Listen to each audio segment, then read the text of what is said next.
Le juge Alioune Seye est mort. dëkk bi temps yi warul de. Assassiné. Au-delà de l'homme de droit exemplaire qu'il était, vrai baay defal yàlla la woon. Ça fait déjà bien longtemps que je m'agenouille devant toi. Maintenant, Seigneur, tu me donnes l'espérance d'avoir cet enfant-là. damay daj. Abi. waxoon naa ko dinaa ko xale bi day dem. Seck yaa ngi jënd sa problème quoi. gis nga information bala nga koy joxe da lay wóor. li nga dara leer na si. li nga may wax safuma sale petite peste. moom bu waxee lépp yàqu. nga ñaan baat. boo ko yóbbul hôpital ñu def li war ci moom dafay dee te bu boobaa man sama yoon nekku ci yéen ñaar la. tu es en train de la condamner. En train qu'à quoi? donc petit rangement da nga ko fàtte. non li ñu waxante woon yëpp dinaa ko def. 1 mois laa la may. du fa yegg sax. mais si toutefois loolu lijjanti woo dinaa la rey sa askan yaa ngi may déglu ñu wax. je suis la personne la plus informée de ce pays. yalwaankat bi ngay xeeb di ko jox sa juróomi dërëm. ak laveur de voiture bi. jàppale ni je suis présent partout. Fallou jaralu ma rey ay nit de. Fallou jaralu muy rey ay nit man di moom yii man day xaw ma. xam nga lu ma bëgg nga xam ko. li ñu si dugal génne wu ñu si.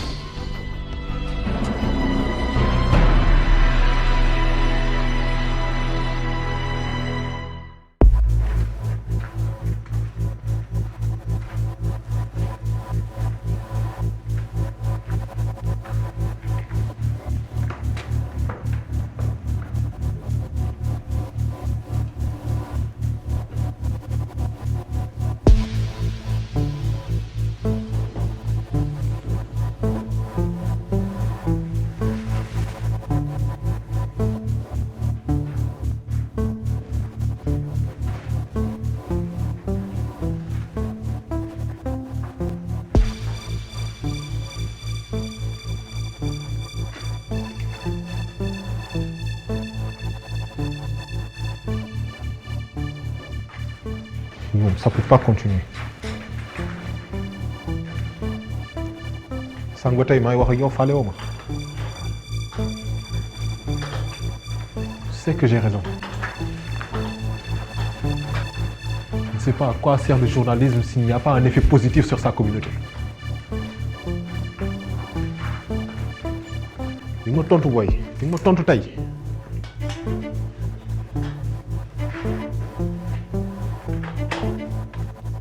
Depuis lors, ils ont entassé ay dossiers dara. Ils sont coupables et ils sont toujours dans la rue di taxawalu.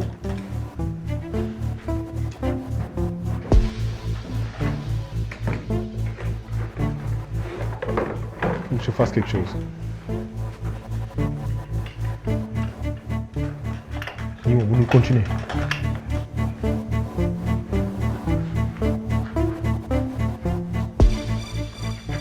may wax ak yow nag depuis le début te nga woo ma fàlle parce que je sais que j'ai raison man maa ko def man mi lay topp depuis le début.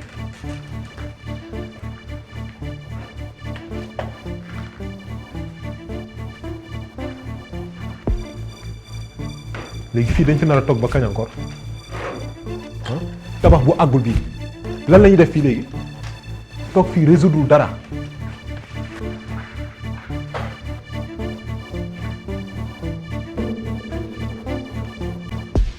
Il te faut toujours plus quoi. Ouais, da ngay arrêté li nga def nga déglu ma da nga may déglu. C'est ici que nos routes se séparent. Je peux plus continuer avec ces méthodes. Je peux plus. Jussé est mort à cause de nous. Moi je me tire.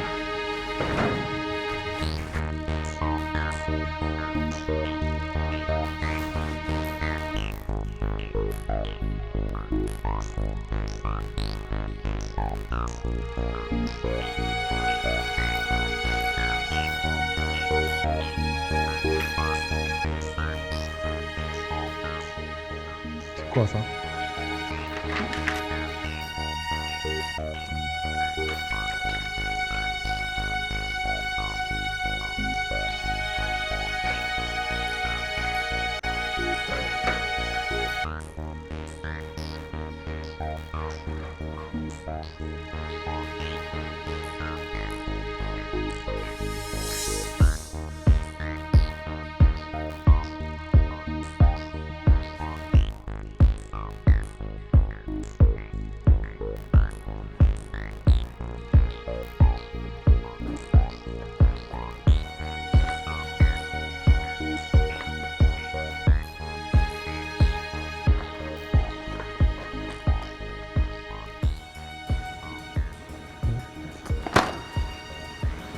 pas que tu te mettes en danger à cause de moi.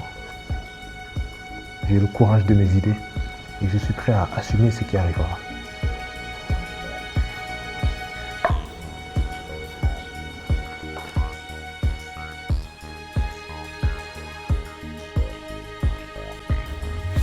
Si on diffuse en direct, ils vont repérer le signal. Et ils reconnaîtront aussi ma voix.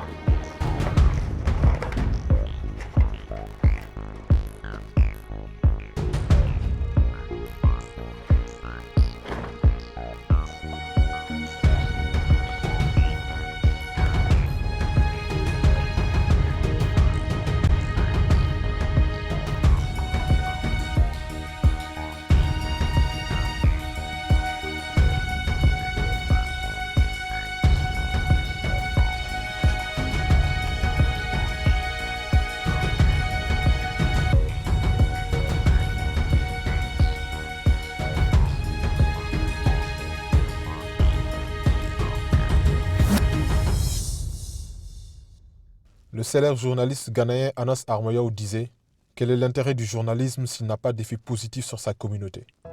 Si par exemple un journaliste dénonce la corruption, mais que le lendemain les coupables marchent toujours librement dans la rue, il ne fait que les renforcer, rien de plus. Il disait aussi « Un journaliste doit améliorer grâce à ses enquêtes la société dans laquelle il vit. » Nous copions sa méthode parce qu'il a fait tomber beaucoup de malfaiteurs chez lui au Ghana. Et nous espérons que la justice de notre pays sera du côté des populations. Ñun rek ñu mëna défar suñu dëkk bi. Keneen du jóge ci àll bi duñu ko défaral. Ils ont tué Maître Sey. Ils ont tué Malick Ndiaye. Les citoyens honnêtes n'ont plus leur place dans cette nation. Un cercle fermé et minoritaire se croit tout permis. Ñoo yor poste yi, yor xaalis bi, di def ci réew mi lu leen neex te kenn mënu ci dara. Lii lépp ay documents la, ay preuves yu leer. Un réseau de malfaiteurs dirigé par de grandes personnalités de ce pays. Dañuy jaay drogue, di forcer ay jigéen ñuy jaay seen bopp. Li ëpp ci boîte de nuit yi ñoom ñoo ko moom. Te lu bon rek lañu fay daganal. Tous ces documents seront à la disposition des autorités compétentes. Et nous osons espérer que le nécessaire sera fait.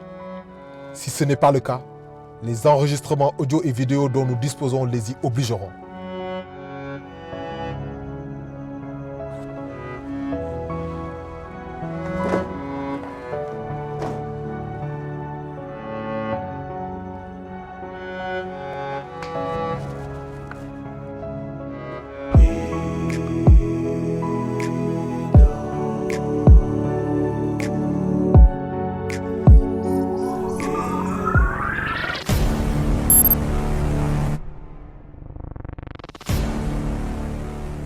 Ça te fait quoi d'être une victime? Épargne-moi des questions idiotes, Latifa. Et dis-moi, où se trouvent ces deux garces? Margot fu mu mënti nekk dinaa ko gis. Tant que maa ngi dund, jàmmam jeex na ci kaw suuf. T'inquiète pas, Margot warul sore. J'ai mis tous nos contacts sur sa piste. Auto, bateau, moto. Fépp fu mu mun a jaar dinaa ko yëg. Dalalal sa xol bi. Nan laay dalalee sama xol, Latifa. Da nga fàtte ne dafa yóbbu sama xaalis. Yow nga jël sama bien yu bari def ko ci turam. Et toi, je te croyais intelligente. Tu aurais pu lui donner des faux papiers. C'est vrai. Sur ce, je l'ai un peu surestimé. Mais bëgguma woon jël benn risque. Et puis Abdoul Fall li nga yoree lakk jeexalu ko. Et en plus de ça, mënul def benn transaction sans ton accord. C'est-à-dire? Un conseil du notaire. Lépp lu mu war a mën a def muy louer muy jaay, elle a besoin de ta signature. Tu vois que je ne suis pas aussi bête que monsieur le pense. Mais bon, de toute façon, il faut que je retrouve Margot. Par A ou par B, balaa moo génne dëkk bi. Ne fais pas ça, Abdou. Tu vas t'attirer la foudre des faucons si tu sors de cette résidence. Je fais mes valises et je fous le camp d'ici. D'ailleurs, je vais appeler Thierno.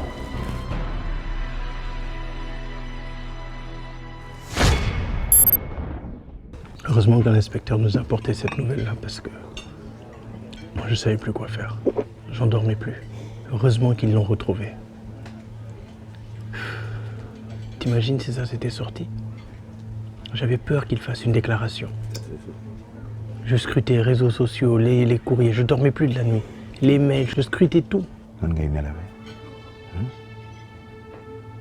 lii yëpp waxoon naa leen ko cas Abdoul Fall bi dañ ko waroon régler depuis man li ma gën a métti du loolu lépp mais ministre de l'intérieur information bu toll nii nan la ko mën a jël di ko ñàkkal fayda nii bu amoon fuite fan la ñu jëm En tout cas population buñ ko jotoon fan la ñu jëm opposant buñ ko jotoon fan la ñu jëm sama waxu démb mooy sama waxu tey Abdoul Fall nañ ko dindi. Je te rejoins sur ce point-là. Parce que jusque maintenant, on a juste différé le problème. On n'a pas réglé. Sur mes cas, on a réglé. Clôturer, c'est fini, on le tag, on a fini avec ça. Mais là, il faut une solution définitive. Mais tiens, parlant de cet inspecteur-là, où est-ce qu'il en est avec cette histoire de Malik? Enfin, on m'a dit que Malik, tout est affaire Abdoul Fall. Gis nga boy bi, j'ai eu une solution parfaite. Dañ koy posone. Oui. Parce que yaakaar naa ne loolu mooy la meilleure des solutions. Quant à ay waxu inspecteur Seck ay waxam du ma ci dóor sama doom booy bi solaar la day mànd rek te waxu solaar moom ci war dëggam. Ok, c'est bon. Pour moi, c'est deux choses de régler. Comment ça se passe de ton côté, la campagne? Oui, ça va, ça va. Ok, d'accord. On a été dans les villages pour les signatures hier avec le ministre de l'Intérieur. Et toi? Parrainage. Tu as fait, oui. Oui, ça a été ça. Le parrainage, ça a été. Mais tu sais, avec ce parrainage-là, stratégie pour Pestac là, le président va être fier de moi. Actuellement, j'ai eu pas mal de signatures. Hein. Et au président américain, les gars. Ah, lui, il est. Sénégal, le Dakar, j'espère. Le cadre bi nekk gis nga Saloum bi moom baax na de. En tout cas, il faut nous maximiser. Il faut nous mobiliser. Parce que le président dafa am confiance en nous. Oui. L'élection yi gis ngeen opposants yi ñu ngi liggéey. Ces opposants, ce sont des pseudo-opposants. Faut pas avoir peur d'eux. Je pensais que tu reviendrais avec elle. topp naa leen ba ulli Saloum mais dañ ma rëcc mais xam nañ ni maa ngi leen di seet. Ok, mais su doon man duñ ma rëcc. La dernière fois, j'ai voulu te parler de ma rencontre avec Adams, mais amoo woon sama jot. jox na la sama xaalis bi mu sàcc si Margot. Ce gros traître. Ce pays est rempli de parasites. Il est de notre côté. te lii yëpp waxoon na ma ko. mais malheureusement bi may yéeg pour wax la ko ci laa fi fekk ñoom Margot. De quoi tu parles? yow gëm nga ko. Adams ak ni mu bëggee xaalis. non non non mook ñoom Margot ñoo ànd. Adams jubeewul noonu. Il a misé sur nous parce qu'il a peur des représailles. Et il est loin d'être bête. Il m'a même fait écouter sa conversation avec Margot. léegi sama xaalis jox na la ko. dama ko bàyyee ak moom. yow Latifa xanaa da nga dof lan ngay bàyyee Adams sama xaalis bu dawee ak moom lan nga may wax. Adams du daw ak moom parce que bu doon daw ak moom daw na ak moom bu yàgg. mais bref il faut qu'on se concentre sur l'essentiel. c'est de te rendre ta liberté, Abdou. De quelle liberté tu me parles? Moi je suis libre, Latifa. maa ngi dox samay soxla tranquille. Oui, mais le couperet peut tomber à tout moment. J'ai une idée de comment te libérer des faucons. Si ça marche, bien sûr. Vas-y, je t'écoute.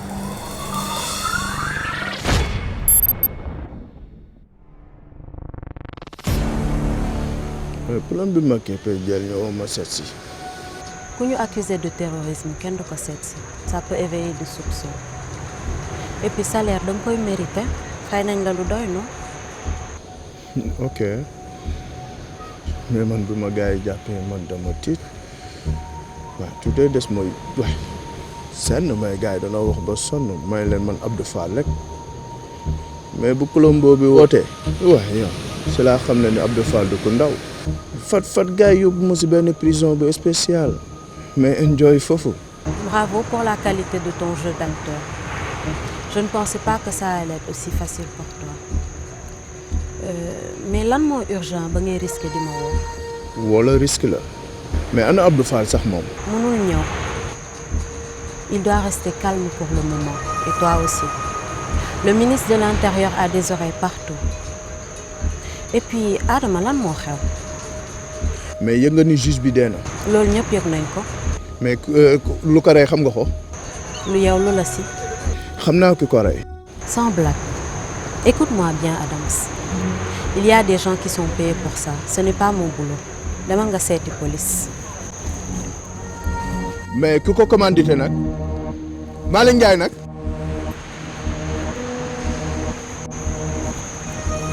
Adams, ce n'est pas un jeu. Sois sérieux, s'il te plaît.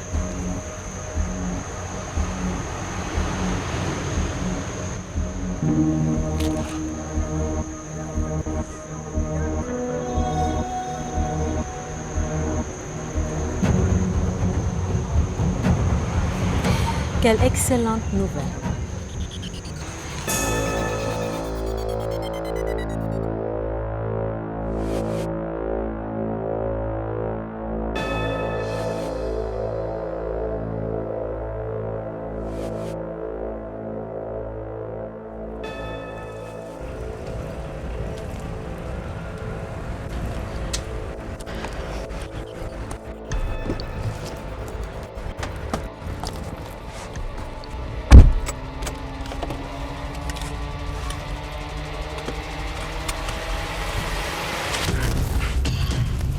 Ne bouge pas.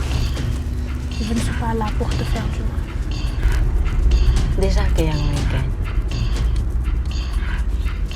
Si tu n'as absolument rien à voir avec la disparition de Margot, tu n'as pas à avoir peur. Je n'ai pas vu de Margot, Carole. Et je n'ai rien à voir avec sa disparition. Si j'apprends que yow wala Abdoul Fall, vous avez quelque chose à voir avec sa disparition, vous êtes mort. Je n'ai rien à voir avec cette disparition. Yo, Carole, est-ce que tu faux? dangay laajte ndax dama dof na yow wala Abdoul Fall nekk derrière la disparition de Margot. Bu boobaa di nga xam ndax dama dof. J'espère juste pour toi que ce n'est pas un mensonge.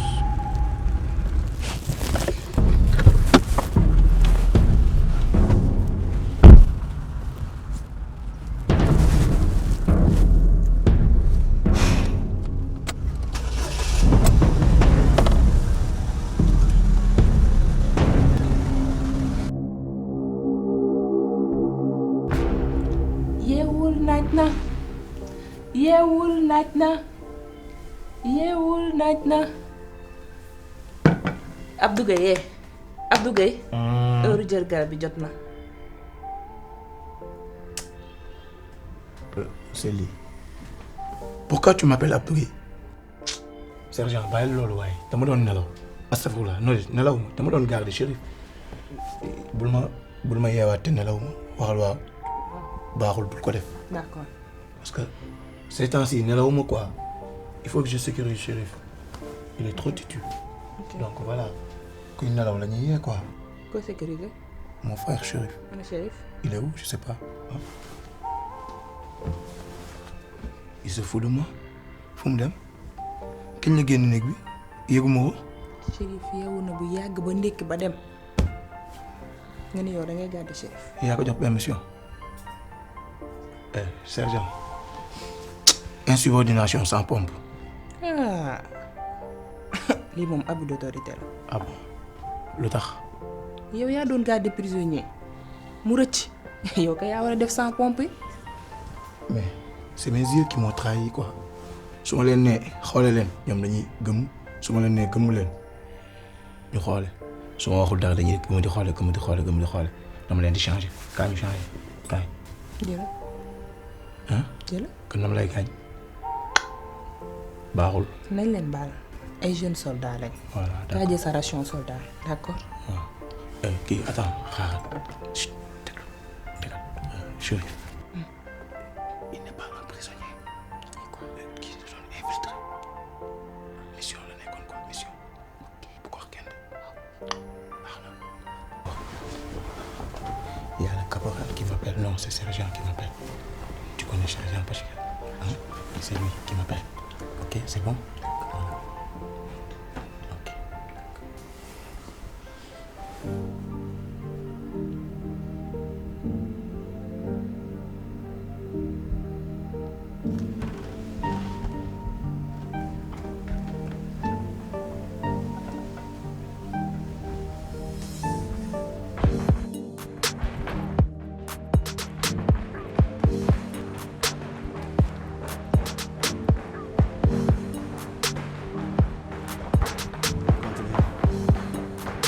écarte bien les jambes.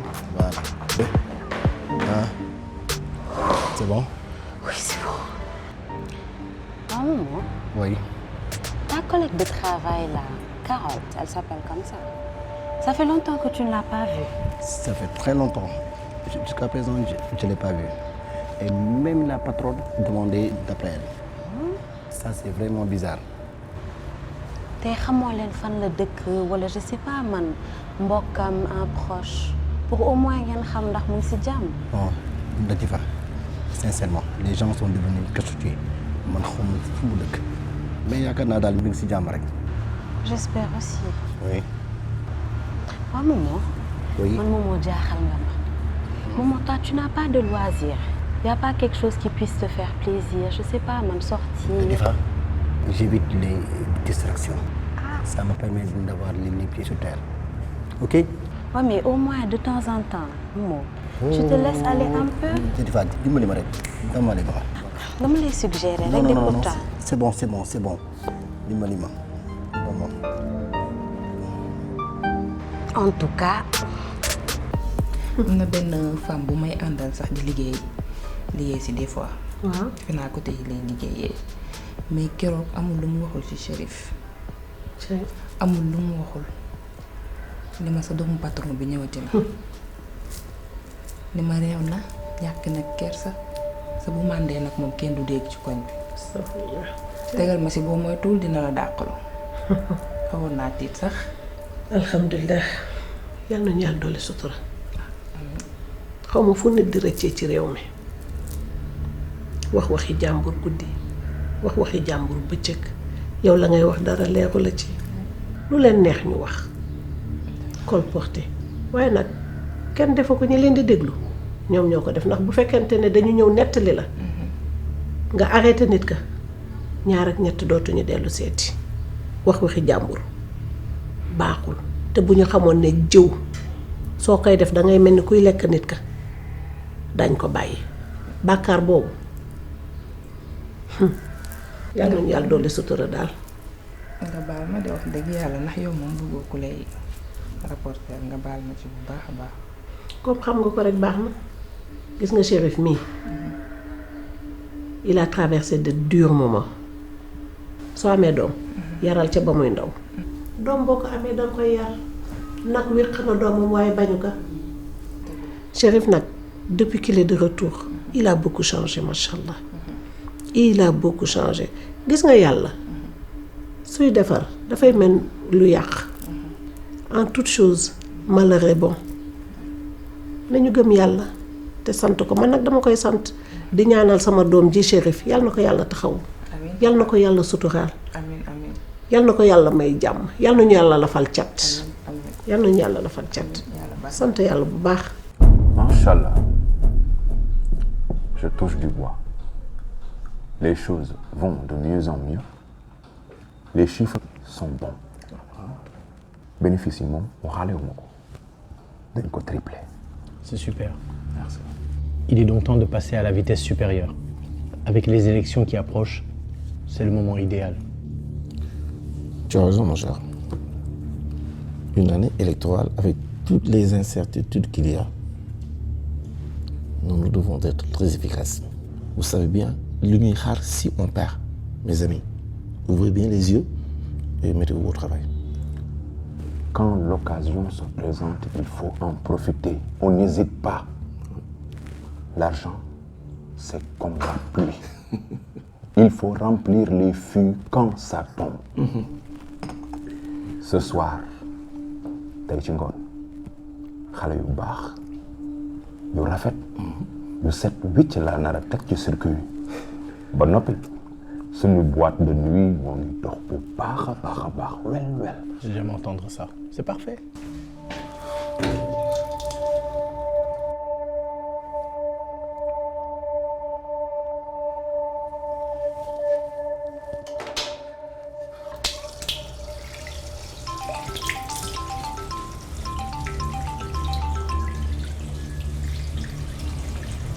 Allô? De toute façon, comme je te... Excusez-moi. Allô? Allô? Pardon. Calme-toi. Calme-toi, doucement. Respire. Voilà. Qu'est-ce qui se passe? Explique-moi, je t'écoute. Quoi? D'accord, j'arrive tout de suite.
sa toogaay bu yàgg bi kan ngay xaar fii nga di déj jaaral ni ci suba ba léegi nii xanaa amoo liggéey.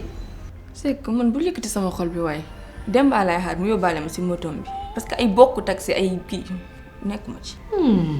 yow nag fuuy nga de rek nag yow dangaa fuuy léegi de mu naan damay xaar kii mu yóbbu ma léegi mu yóbbu ma faa. waaw looy xoolati sa téléphone bi xam nga kaay nag ma xamal la nag xam nga lan laa bëgg nag tey muy leer sa bopp tey journée sans yuuxu la bëgguma benn coow xoolal bu fi yuuxu tey yuuxu nga fi rek mooy dama lay rey yaa ngi dégg.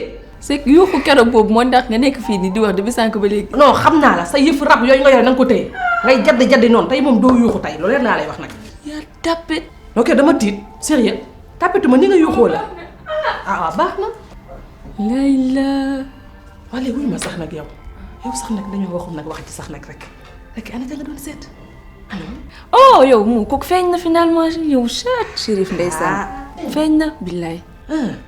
waa léegi nu mu demee nag seen gisante. si vidéo boobu man daal xaw ma nag lañ def daal en tout cas man dem naa yóbbul ko tantam vidéo bi mooy bi ma dawee noo dem. waaw xam nga jour boobu ma demee fekk ma fa keet mais après nag delluwaat naa fa ma yóbbul vidéo bi tantam et tout xam nga tant bi nu mu def. fa daanu xam. kan ndeysaan dafa yàgg kon dafa yàgg réer. kooku nga xam ne dafa jël chef def ko comme doomu bu mu jur. ndeysaan waaye tas nga kër googu yow it de. après elle s'est ressuscitée elle était contente mais man wax ma loolu de man xanaa laa fa jëlee mbéj. kan moo la fa mbéj. ma kaa xam. waaye kooku sax moo ma ëpp ful la man mii bu doon man mi keroog bu ma la jekk woon dama lay mbéj wax nañ dëgg dangaa ëppal nooy demee salaamaaleykum ñu dajj ay vidéo yow xamoo yan feebar lañu yor waaye yow mère bi sa amoon crise cardiaque daanu dee nag looy wax rakki. émotion la kay rakki nag jàmbaar nga nag rakki liggéey nga yow nag sa liggéey bi war naa fay de est-ce que xam nga waaj dalaa war a takk yow. yor na ma. demal mu takk la na nga dem sëy nag rakki nag non kii nag takk la rek la war a def li nga sonn ci seet bi nii non kii dalaa war a takk. ay gaañu naa boo gaañoo dangaa blessé rek mbaa nga dee nooy maytoo sa noonu looy doyee noonu yaay bañ des termes yoo xam ne amul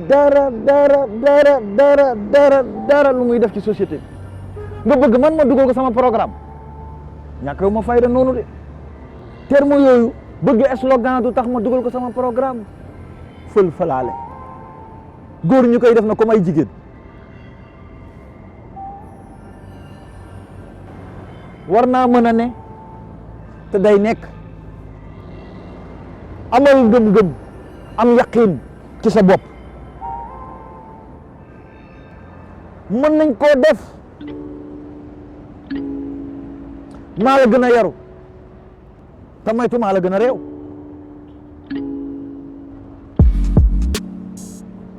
looy fel buy felaale kuy fel di felaale ba oto fel ba express bii di waaj a ñëw boobu na ngay gaañ te man duma la faale ndax booba baa rek dama lay. Chérif sama ex la woon réeroon na jàppale naa ko def tout pour ñu gisaat ko nga ne ma kii dafa ma war a takk c'est que loolu c'est du passé de man li ma def nii dama ko def yàlla tax de. waa léegi yow kon nag kon yow maanaam sa génn yi ay génn falaa rek la ko yow sa doxaanante bi dara siiru ci kon yow da ngay génn xale bu góor bi mu neex la nga ne kii la woon rek demaat ca ka ca des. déglu ma fii xoolal déglu ma rak yi nekkatoo xale magum jëmm nga demal nga sëyi laa wax bàyyi leen di sagu naan ay bëgguma sëy yéen ñëpp a bëgg a sëy man maa ngi nii bëgg a sëy sa morom bëgg a sëy tafaa ngi nii bëgg a takk jabar mu jaay bëgg a yor jabar mu tëleen xale bu ñu am tey bu subaa mu football leen ñëpp bëgg a casé wu demal nga sëyi laa wax. waaw su ma gisee naa dem dégg yow nga gis ñaata nga gis yow xanaa Demba mi sax mën na laa jël muy jël. may ma jàmm Demba soofu la kat lépp xam naa ko moo sama kat ñëpp bëgg jëkkër ne fii di sagu nii bàyyil farantu bu bari bi loolu baaxul day umaate sax xale bu jigéen day am kenn rek yam fa yàlla defee nag mu sëy rek say am. ak sa jëkkër yow. mi ngi ñëw yow nag da ngeen may gis nii rek damay lijjanti ay bu sottee li ngeen di xëy rek naan na madame. xanaa neex na sik madame. madame daal di dégg madame kese. leer naa la waa di kaay waxal ak sa xarit bi non waxal ak rakk bu dem sëyi nag dafa jot de dafa war a dem sëyi de ki day fontu ay doxaanante yu dul jeex mais bien sûr dangaa war a sëyi tollu nga si yow ki sa nit la yedd ko Demba wala sa yéen ñaan ngeen takkante comme ni ngeen noppante ci suuf. Y'en a marre, Maman Zesek. Arrête de m'appeler Di. Que ce soit la dernière fois, Ngana m'a dit ou la Demba. S'il vous plaît, je vous ai toujours respecté. Arrête de m'appeler Di. Maman Zesek, il y a un secrétaire. Il y a une image d'entreprise. Il y a un comportement qui est waroka am. Mais là, Moussuma le wowe à ce tour. C'est toujours Maman Zesek. Que ça reste professionnel entre nous. S'il vous plaît, quand même. Monsieur Demba, c'est pas trop demandé?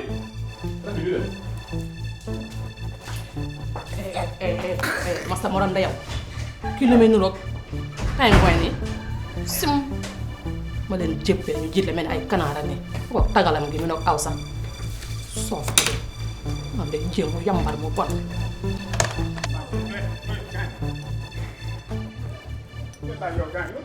gaañ Baye Baye lan moo tax nga lay topp di la yuuxu naa la taxawal Baye nga gis ma di ma ignorer Baye. parce que bëgguma wax ak yow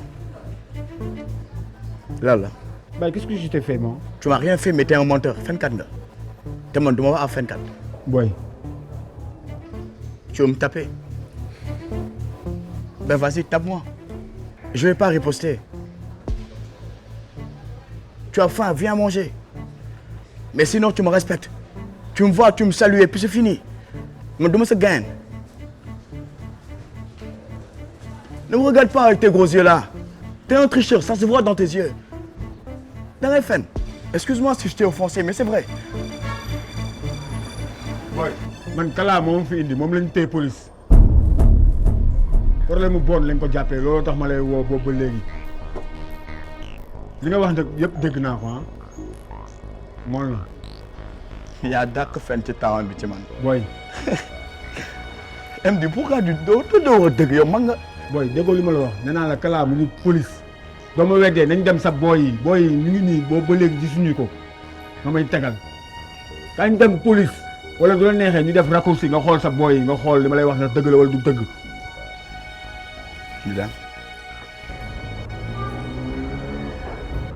Ah, elle est là, la princesse. Madame, asseyez-vous donc. Asseyez-vous. Ça va bien? Ça va bien, merci. Très bien. Mais ma fille, où est-ce qu'elle est? Où est la vidéo?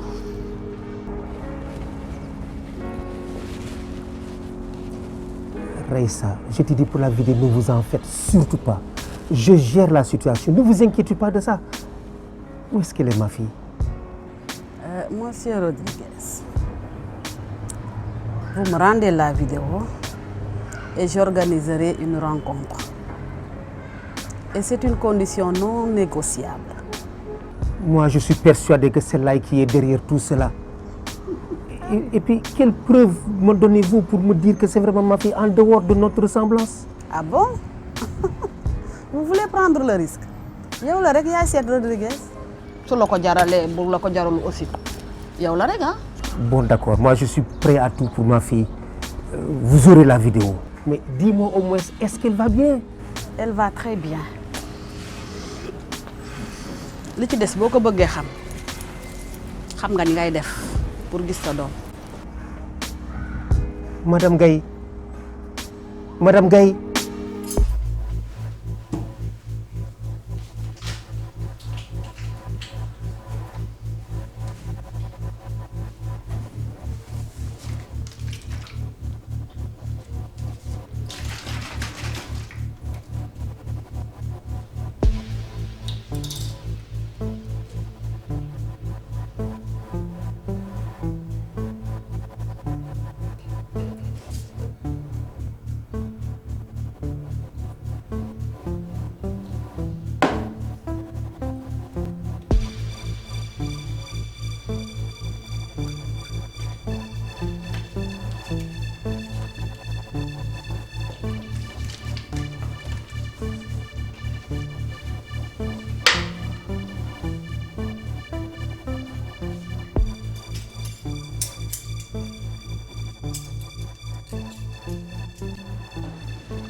bu dee médecin bi moom wér na ñoom moom buñ constaté décès buñ ne la mort naturelle rek wér na yàlla ñëw yàlla rek a ñëw ah di nga tiit kay yow kott dong ci kër gi. Mon père, oui mon père.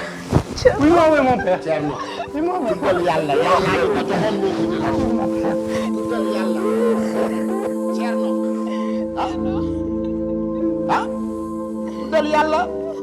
tuddal yàlla te ñaanal ko yow boo defee ni ananu sa soxna di def waaye góor nga yow it dëgëral tuuti jógal Thierno jógal dëgëral tuuti te nga tudd yàlla tuddal yàlla yàllaa ñu ko joxoon moo ko jëlaat tuddal yàlla jógal Thierno jógal tuddal yàlla ah yaa ayyatuha nafsu mutma'inna irji ila rabbika radiyatan mardiya fadxuli fii ibaadi wadxulil jannati ñaanal ko dong moo fi des ñaanal ko rek yàlla teeru ko ci àjjana yu kawe metti na waaye muñ moom li mu warloon ak yéen yëpp def na ko lépp lu ngeen warloo woon moom def na ko mission accomplie yéen rek a ci des. Thierno, qu'est-ce qui s'est passé? Mon papa est parti.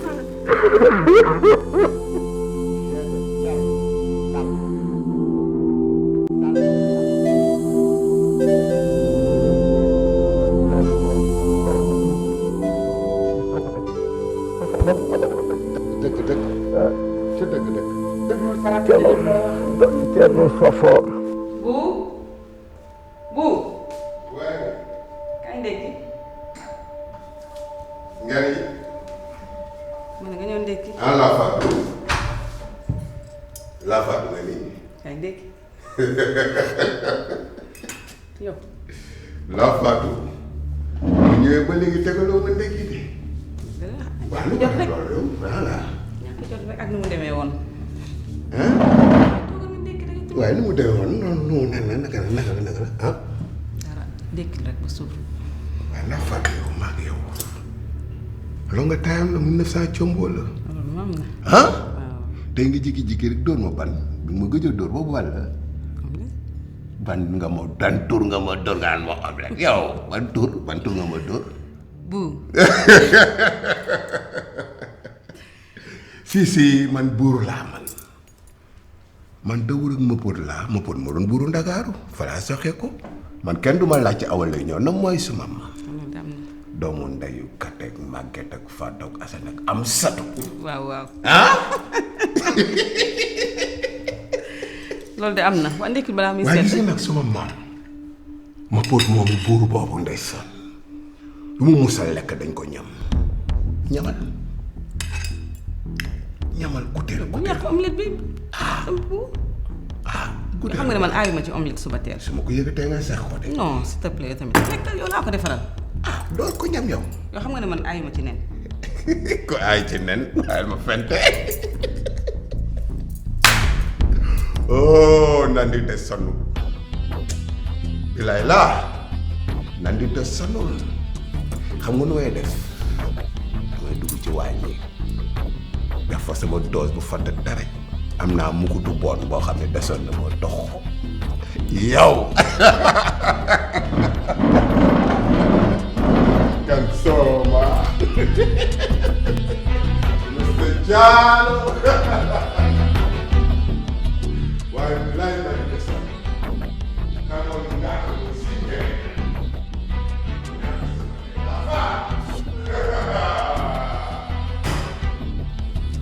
waaye kii kii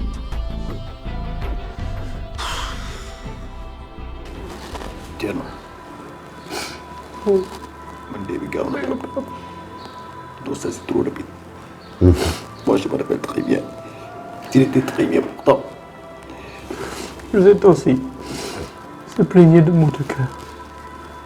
Moi, il faut donc t'appeler. C'est pas de raison. Non, c'est pas de raison. Non, non, non, là je suis pas d'accord. C'est pas de raison. Il faut qu'on puisse faire une autopsie. Je n'ai pas cru. Non, non, non, non. Il faut donc t'appeler. Non, écoute-moi, la fois passée, quand j'étais là, il était bien portant. Il faut donc t'appeler. Bien. Bien mon frère.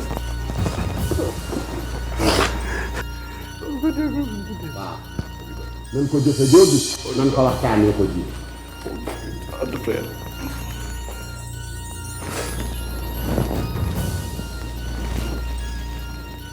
Soraya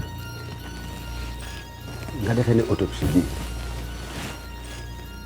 war naa mën a ne. xam nga loolu Dieng. man kat damay laaj rek xam nga autopsie dafa am lu muy àndal te mën naa wane it lu ne te it nag mag la mag dañ koy suturaal boo gisee ma ne la ndax autopsie bi soxla naa ci sa xel soxla ci sa xalaat Thierno soxla na ko ci. mag kenn du ko autopsie kenn du xaawi suturaal. waaw. dama nga waxtaan ak ñoom. loola kay ba ko ci sama loxo xam naa nan laay waxee Thierno bu autopsie bi nu teg ko ci suuf. waaw loolu moo gën a. ah. moo gën dama wax ak moom. déet dànk rek mbir mi du nii mbir mi nii la. boo yéexee moom moo da koy convaincre. dama ne la ba ko ci sama loxo.